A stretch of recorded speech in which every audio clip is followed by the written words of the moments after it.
Hey, folks, it's your buddy Mike Messier. We're here. I'm here. You're there. And this is live interactive WrestleMania 2023. Night one thoughts. Pretty good, pretty long. This was only the first night. And earlier today, of course, there was an NXT show, Stand and Deliver, that had a really nice match between, surprisingly for me anyway, Johnny Gargano had a really good match with this individual, Waller, and it was a good match, that NXT show. And also, you had a title change. You had Carmelo Hayes defeat Braun Breaker for the NXT title. And interesting that Rick Steiner, the father of Braun Breaker, seems to have gotten into a little controversy on the wrestling con scene.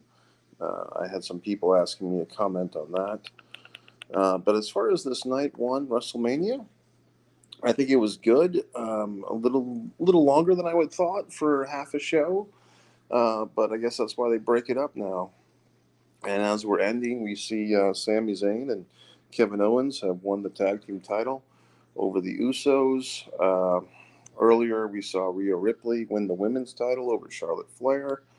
We saw the celebrity Bad Bunny interfering in probably my favorite match of the night, the Mysterios, father versus son. I think that was my favorite match of the night. Logan Paul and Seth Rollins did do some high flying stuff.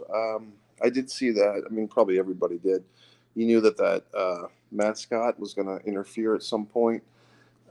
Was it a good match? It had its moments. The Logan Paul Seth Rollins thing, not as good as the Logan Paul Roman Reigns from the show in Saudi Arabia earlier this year.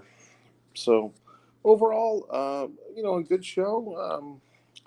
It reminds me very much of last year WrestleMania. You had a very strong night one that ended with Kevin Owens against Stone Cold Steve Austin. This year, Kevin Owens is now back in the good graces of the babyface contingency, and he wins a tag team title.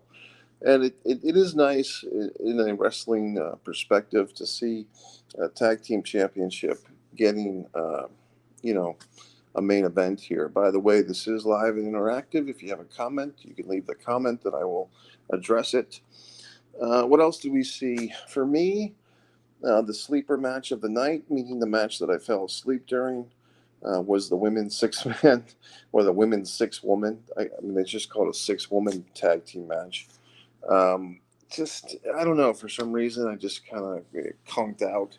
Maybe my sugar levels were going crazy at that point.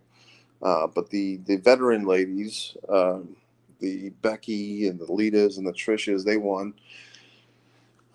Seth Rollins did win that match with Logan Paul. The big splash on his buddy was a KC Kasem or KC 101 or AM 60 or whatever the guy's name was, doing the big splash. Yeah, that women's six woman didn't do a whole lot for me. I'm watching the highlights here. Maybe I missed something because it does look like there's a lot of good highlights. I don't know, for whatever reason I couldn't handle it. But like I said, the Mysterio thing, I think that was probably my favorite match. Little surprised. I did predict that Dominic would win. He did not win. I kind of thought that we would bring a lot to Dominic if he were to win this match, beating his father at WrestleMania. Who knows? They could have drug it out and maybe had a rematch next year at WrestleMania.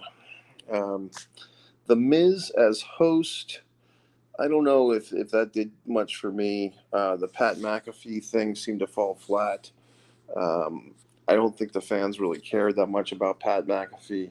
Uh, but the Charlotte and Rhea match, I think, brought everybody into it. Everybody enjoyed Charlotte and Rhea. Michael Cole, his hyperbole and his lies, saying this is one of the greatest matches of all time. I don't know about that. I mean, it was one of the greatest matches on the show tonight, but I don't even know if it was the best match on the show. It was a great match. Maybe I'll have to watch it again at some point. But I keep saying that I'm going to have to watch. Uh, you have a four. Gee whiz, very very very rude comment, Facebook user, very vile, very disgusting thought. I don't know what would have brought you to actually write that with your commentary. Very deplorable, but that's okay. You can make another comment, perhaps less deplorable. But in any event, the show was good. I don't know if I'll be singing a song about it. Like I said, I always say that I'll have to watch this again, and I never do. There's just so much content. It's constantly, um, new stuff is constantly being made, and I don't know if I would sit here and watch this whole show again.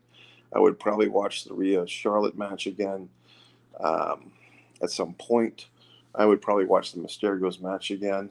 I don't think I'd be interested in watching Seth again. Maybe the tag team title match at some point I'd watch. But you're welcome to make your comments non-vulgar, like the last individual. Uh, he might be he. I'm assuming it's a he.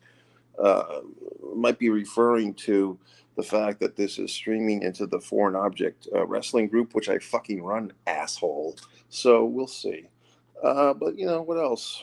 As far as this Braun Breaker thing, I did have people demanding my opinion on that. Braun Breaker losing the title to Carmelo Hayes, but kind of the story behind the story, is it related or not? I don't think so.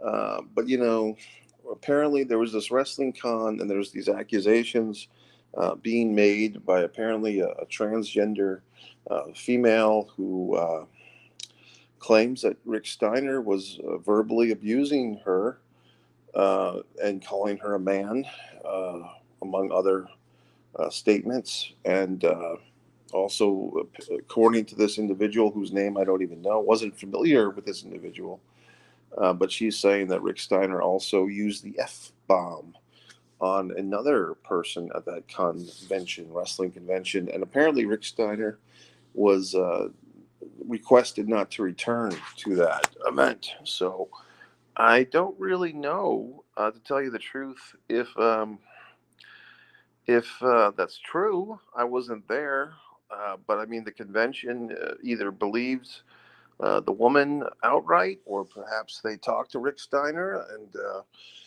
he did not deny his words, or maybe he did. I don't know. Once again, I'm not really there, and I really don't like our culture of guilty until proven innocent. Rick Steiner, his real name, I believe, is Rob Rick Steiner. At least it used to be. Um, it doesn't seem like something he would have any motivation to do, to harass someone like that. But then again, if you listen to these stories of the Steiners in the 90s, they were sticking pencils up people's butts. Speaking of the comment the Facebook user had, but the Steiners were kind of known, especially Scott Steiner, actually, as being kind of locker room bullies, and doing some tricks. And I think they depanted none other than Diamond Dallas Page at one point in a battle royal. So would I put it past Rick Steiner or Rick Steiner to make these comments? I wouldn't put it past him, but it does seem a little. What would be his motivation? I mean, what possible upside would there be for him? Was he possibly, if this did happen, could he have been under the influence of something? I mean, once again, this is why we go down this path of speculation. It's really not fair to Rick Steiner, because he's kind of been known as the level headed Steiner, and he is the father of Braun Breaker. So I don't know. I mean, we'll see what happens if there's more to come from that. But if you did have a comment, you can write it or not. Okay. All right. So that's about it, folks. So I give this evening, a B plus. I mean, maybe taking away a little bit from it just because it was a little longer than I'd hoped. But that could have been coupled with the fact that I watched the NXT show earlier as well. Tomorrow night, the big night, I'm predicting Roman Reigns' victory over Cody, and we'll see what happens. So, once again, one pro wrestling fan, thanks for checking in.